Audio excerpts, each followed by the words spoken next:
Hello friends, welcome back to What's the Fact. I hope you are doing well there. Today we are going to know about California. Ghost Lake reemerges after 130 years, drowning 94,000 acres of farmland. For the first time in about 130 years, Tulare Lake reappeared in California's San Joaquin Valley, stirring both wonder and concern among locals and experts alike as it submerged almost 100,000 acres of privately owned farmland. The Tulare Lake in California's San Joaquin Valley began to dry up in the late 1850s, not through some fluke, but through deliberate action taken to reshape the land at the expense of the existing ecosystem and nearby indigenous communities. It vanished altogether around 1890 and reappeared with a vengeance in 2023, thanks to the massive winter storms across the Golden State and snowmelt from Sierra Nevada. There were man-made basins around where the lake formerly resided, but the sheer flux of snowmelt overwhelmed them all and submerged acres on acres of farmland. While it has come at the expense of fertile farmland, the lake's return has already started to revitalize the once lost ecosystem in the valley. Ducks and other waterfowl have flocked to the lake's shores for the first time in years, and frogs have even started to make themselves at home on the edge. Once, there was so much water that a steamship could carry agricultural supplies from the Bakersfield area up to Fresno and then up to San Francisco, Underhill told the outlet. Tulare Lake hidden in plain sight.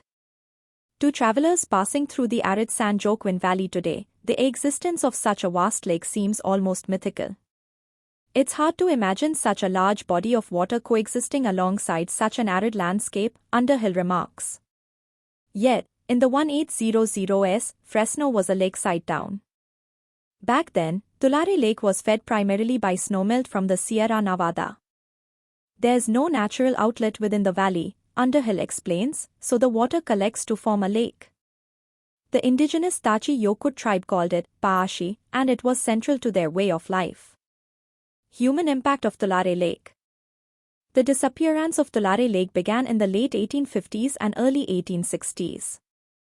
The state of California's desire to take public land and put it into private ownership propelled the lake's decline, Underhill explained. When we say public land, that is historically indigenous land that the state of California blanket proclaimed as public.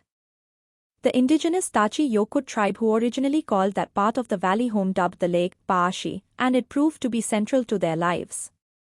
But then the state drained the lake in a process called reclamation.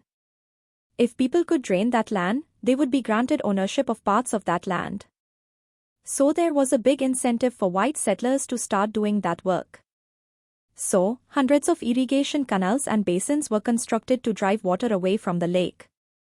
Soon, it had dried up entirely, freeing up those 100,000 acres of farmland, and forcing the Tachi Yokut off of their land, having crippled the local ecosystem through the drainage.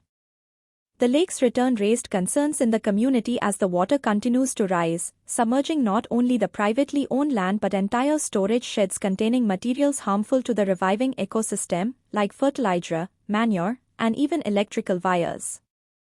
Thank you, think positive, be healthy, be happy, live long, and see you again.